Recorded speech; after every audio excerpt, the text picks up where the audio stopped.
I watched Daniel Farke's press conference, so you don't have to. We're going to be speaking about Junior Firpo, Jayden Bogle, Alaya Gruev. We're going to be speaking about Middlesbrough and Daniel Farke reacting to Chris Wilder's comments earlier on. Stick with me. So let's start off with the injury news, everybody, and what you're here for. Alaya Gruev, fantastic news. 2 weeks out, baby. It looks like he's back on grass, he's running. And if Leeds are to see this guy back into the fold, is it a good thing and a bad thing? Are we heading a little bit more toward the old adage of Ethan Ampadu and Alaya Gruev as a midfield pivot? Is that the long-term aim for Mr. Daniel Farke? I'm hoping not. I'm hoping we're going to pivot to a midfield 3, I should say. That would be excellent, of Rothwell, Ampadu, and of course Al Tanaka. However, Leeds' options are now vast, especially if Alaya Gruev is to come back. A Bulgarian paper saying earlier on today that he was going to be back fit in the next month, or he's going to be available in the next month. Daniel Farke confirming today that he's going to be back on the grass very, very soon. Yes, he is back on the grass with trainers on. He's doing some running stuff, but it'll be a while before he is back. He's far away from being involved in team training. The report earlier on was suggesting that he'd be back in 2 weeks. This is saying that he won't be back for the next couple of weeks. Interesting. However, it does show that Gruev is going to be back sooner than thought, which is good news for Leeds United. Firpo was speaking this morning about the problems that this man has, about how he's come out himself and said, look, my issues with Leeds United are the fact that I've not been able to get consistency, momentum through injuries and through other bits. An absolute hammer blow for Leeds United, as he is supposed to be out with a muscle injury for a prolonged period of time, of which it led a journalist to actually ask the question, will Leeds United be going in for a left-back in January?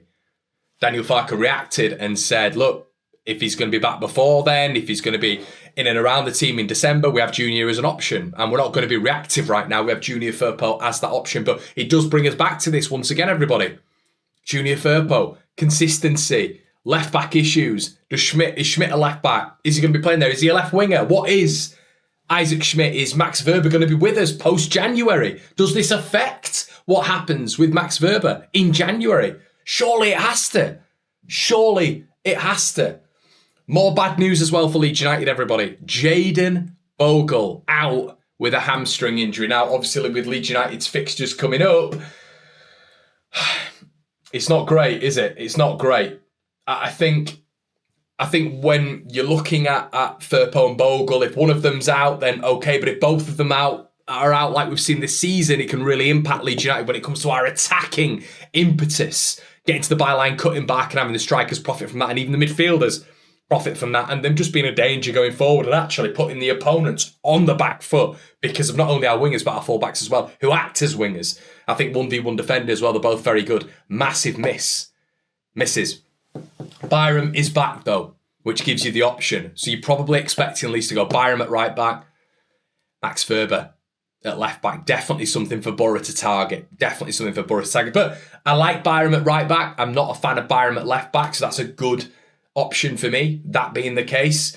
Isaac Schmidt still is as rotation for Leeds United there, so it's not all hellish downs and negatives here. We still have options, even though once again Bogle and Firpo are out, and that's the squad depth that we have. Are they as good? No. Can they deal with Borough? That is the question. He also mentioned rock solid against them. Now, this quote from him, we have to be rock solid against them.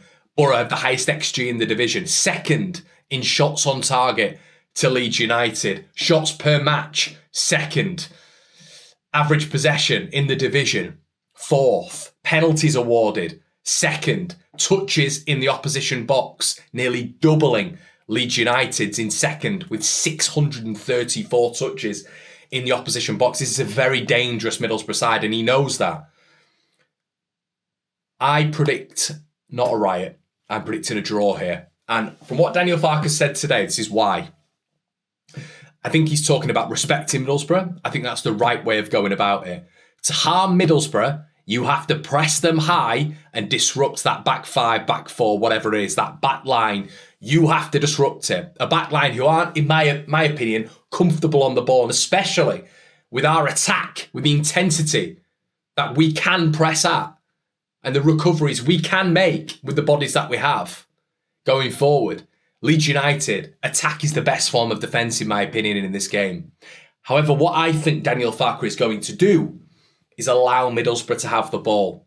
And if he allows Middlesbrough to have the ball, they're going to be able to create chances. But I think we're going to have the attack to really damage them as well in those counter-attacking spaces, of which I think Daniel Farke will work with against Borough. He's very, very respectful of Carrick. You can tell how he talks about him. There's a lot of decorum, a lot of respect there. And I just think with the stats that Farke works on heavily, instead of going for the jugular early on, I think he's going to do safety first. I think it's going to be risk averse. He's going to let them have the ball. I think you're going to see Middlesbrough have a lot of the ball tomorrow night. I think Leeds are going to come away with a draw. And I think it's just literally because he has really emphasised that in his press conference. A couple of times he spoke about, 2 or 3 times actually, if you're reading the quotes. We have to be rock solid against them. And I think that's why we're just going to be... I think, he said in general, their approach is always to attack games to score many goals. Away at Burnley, they had to defend a lot, and they went for the corner attacks. Many teams come to Ellen Road to park the bus. We have to be aware of the counter attacks. They have lightning, quick players. He also mentioned they will be confident. They have the confidence. They're a good side. If they're at their best, they have a chance, and that's the mindset they will have. I'd love us to just absolutely say, well, who cares? Let's go for the jugular. Go for him. And I'd almost be like, brilliant, fantastic. And if we get picked off, we get picked off. But that's the way to disrupt Middlesbrough, people. Attack, attack, attack. If they're trying to build up from the back, they haven't got that good players at the back to build up. Let's go disrupt that. That would be me.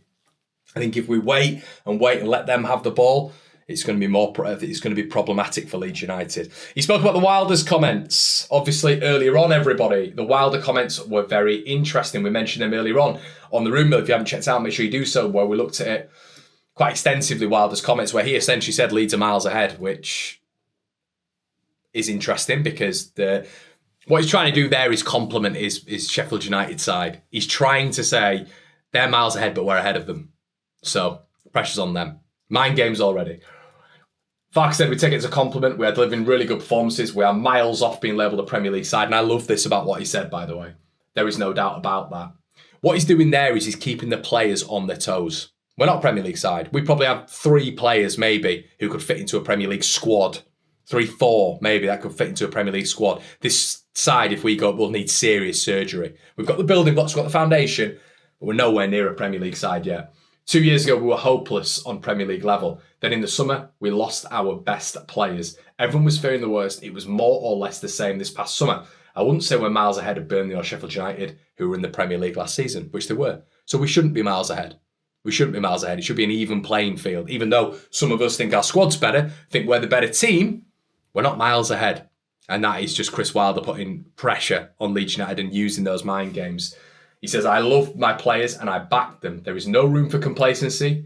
We are not good enough to cruise through easily. I love that. And that message is fantastic. It's keeping the players on their toes.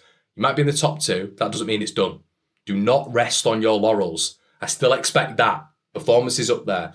I think that's one of Farke's most important messages of the season, coming into the most important game so far of the season for me. It's a big, big game tomorrow night. Leave your comments in the section below, everybody. Like, comment, subscribe. See you in a bit.